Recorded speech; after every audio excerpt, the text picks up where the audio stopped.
Hi, and we are here ready for video number 3. As you can tell by the mess that I just put everything sort of to the side and didn't really clean up as good as I should have. But we're going to make our last one. This one is a little more time consuming, but this was so much fun. So, just to make you wonder what we're going to make, I'm going to start the process first, and then I'll show you.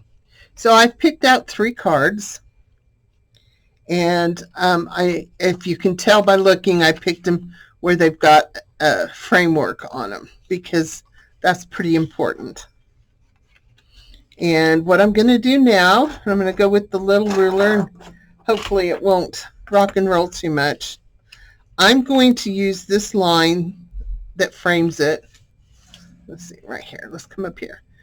And I'm going to score this. Now, you want to make sure you've got not a really old card, because when you get ready to score it, you could actually go right through it. So, I'm going to come over here, and I'm going to use this line as my guide, and line it up, and I'm going to score all the way across the card. And I'm going to go all the way around, scoring from edge to edge.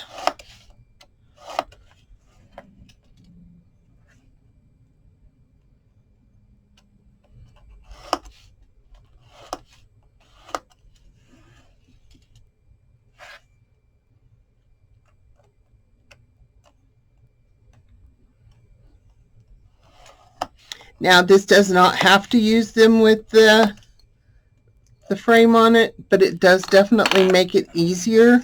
Again, you could measure in from the outside so that you're consistent in all your directions. So, what we're going to do is we're going to use our ruler. We're going to hold this just right so we can see that line and give it a fold so it knows where it's supposed to fold, because it's way stiffer than most card stock or papers.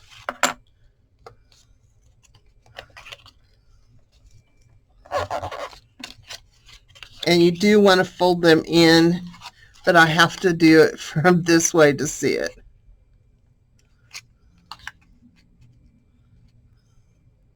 So that I'm not just making a new line. And I'm actually using the score line. Okay. So we have those. I fold them up this way.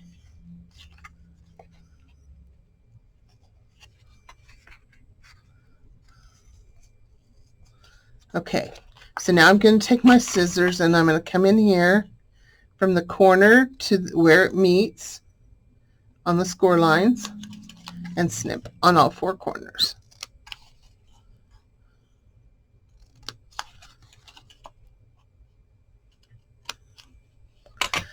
So now we're going to make a little box. Personally, on the original one I did, I kind of got some things messed up on how I glued it, and I glued these to the front like that, and I didn't really care for it. So I will make sure that when I glue this one, and I will use the wet glue because it needs to be extra strong.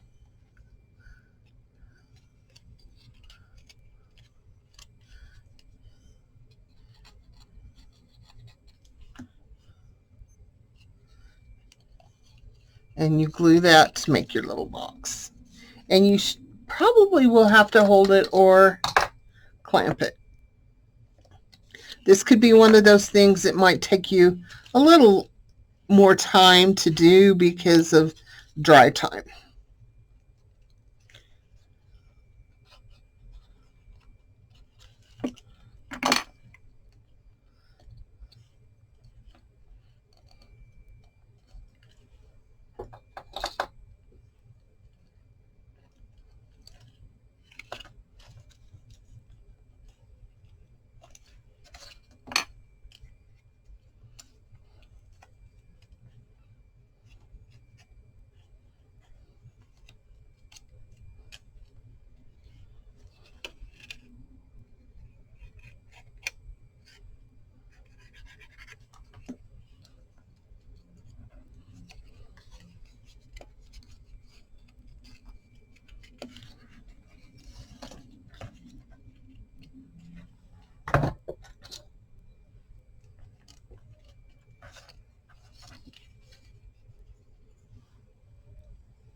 And this one has waited long enough. There's not a lot of, the glue's kind of rubbed off.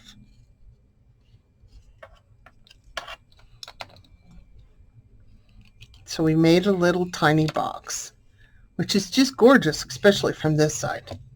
And I will show you the finished piece. It's a little matchbox. It will take 2 more cards. We will make the cover. I had to use a card that didn't match, but I think it looks pretty cool. And this end is great, but this end is where I have this flap that comes in a little bit. And it's no big deal. It just, you know, I think it would be cooler otherwise. So I'm going to let this dry for a little bit, and okay, we've let this dry. Now we're going to make the lid. So this is how I did it. There might be a better way to do it. I found the card that I liked, and it's 3.5 inches, and half of that is 1 3/4.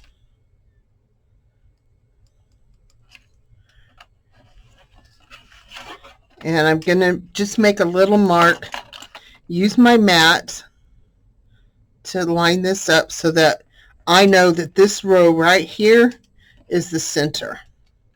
And I can eyeball this one to be centered on there. Okay, I'm going to hold that down really good. I'm going to take my stylus and I'm going to score along. Never mind, it wants to slide. So we're just going to make marks.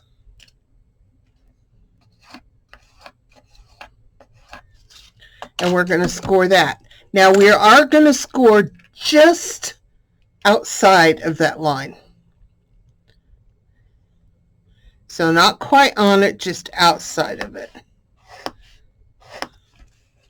And the same thing here.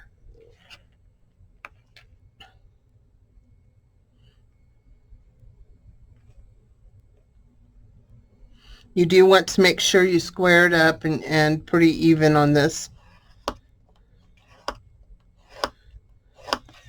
And it will take you a while to figure out exactly how much gap to give because you want it to slide easily.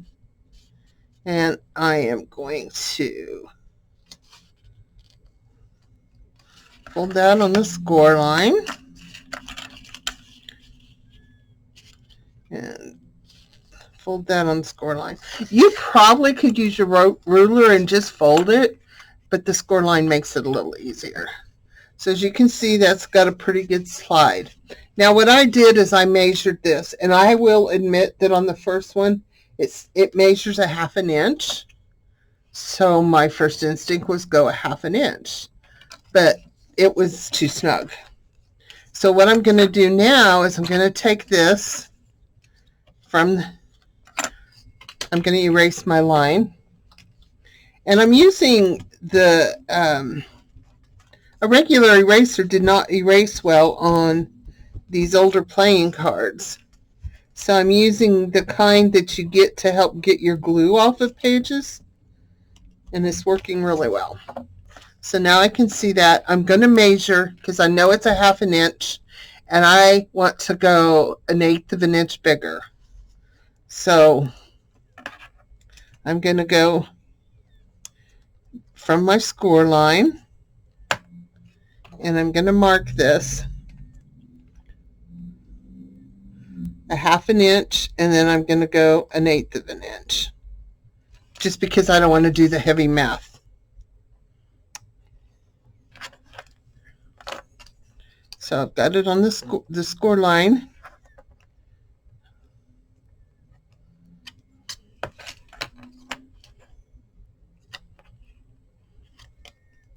Measure 1/2 inch, and then I'm going to add the 1/8, or approximately a 1/16 actually, somewhere in that vicinity, but definitely give it a little bit more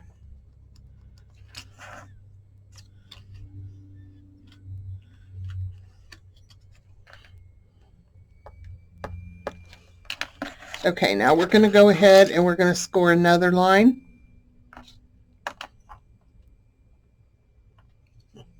Again, trying to make sure everything is even.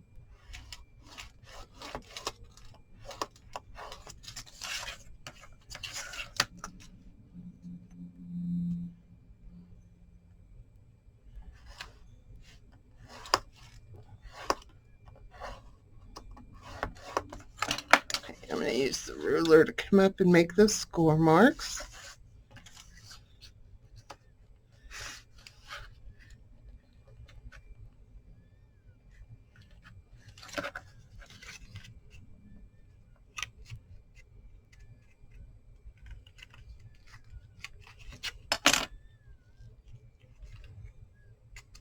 And so we have the start of our lid.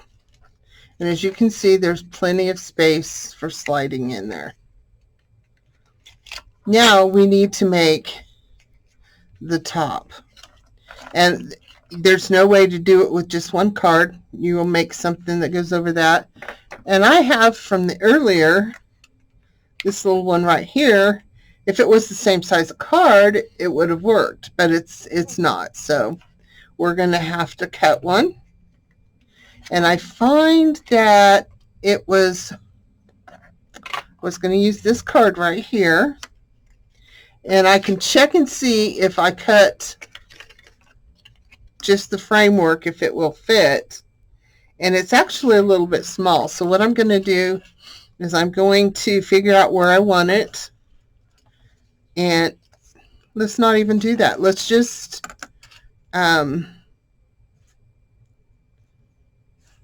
draw a line, because we all know that my ruler will slide a lot. So I'm going to draw that line, and I'm just outside of the box. I'm going to do this one too. Just outside of the box. See if it's, no, it needs to be.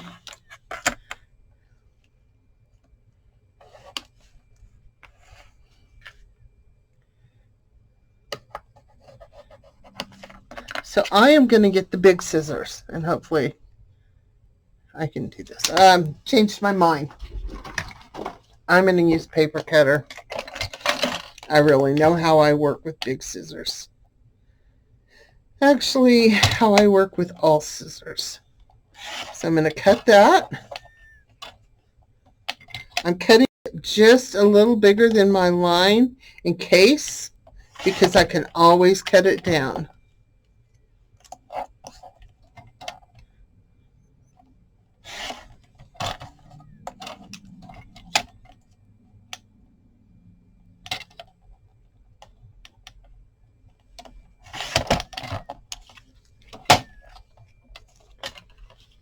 And if we mess it up, it's a card. We'll just do another one, right?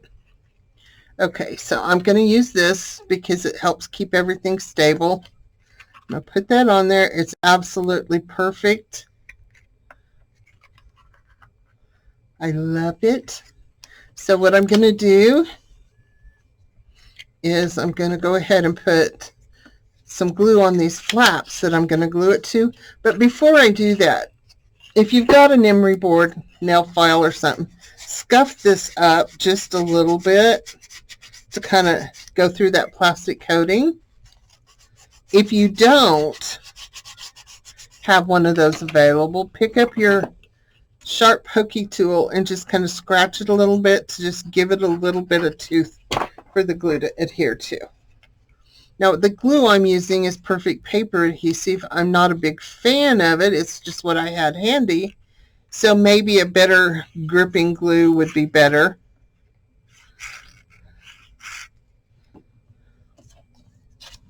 I'm going to glue this on. I'm going to try to get nice and even on both sides. And it becomes a waiting game again. And I put the box in there and get everything where I want it. And now I'm just going to get some pressure on it and let it dry.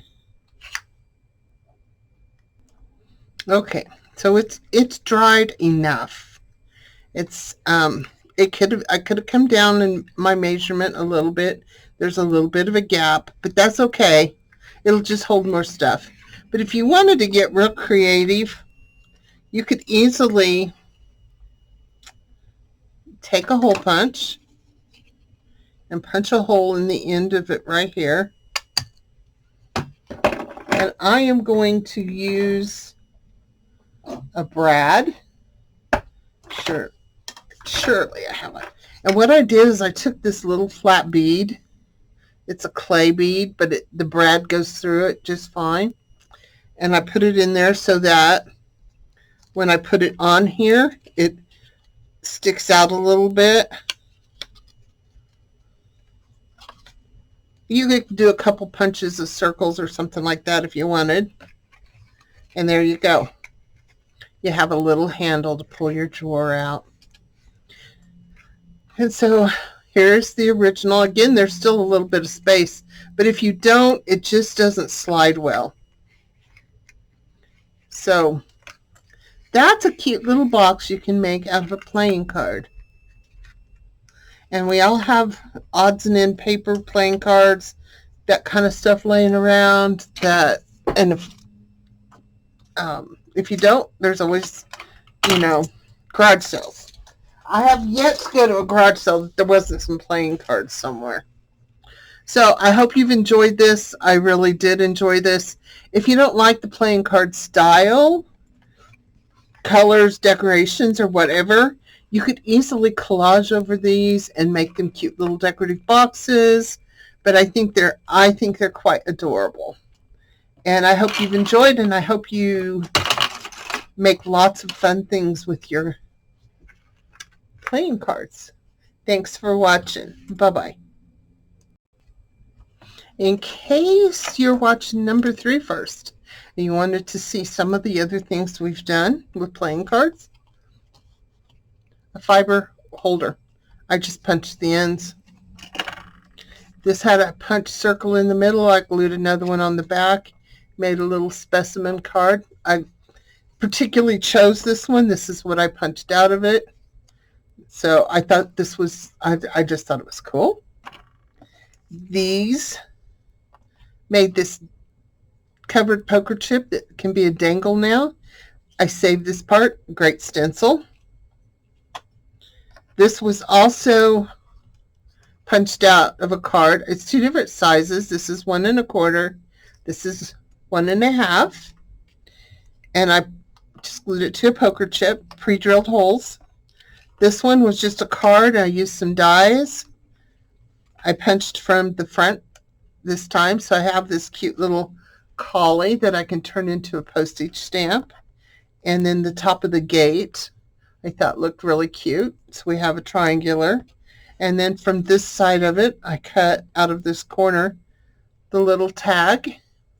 And I can get still one more out of there. And then this was from this one, from what I cut out of these parts right here, you could easily cut something out. So, if, it'd be a good idea what you're going to use to make your frames, something that you can punch something out of on the other side. And then the little book that I made. So that's all of the projects this month in playing cards. Thanks again for watching. Bye-bye.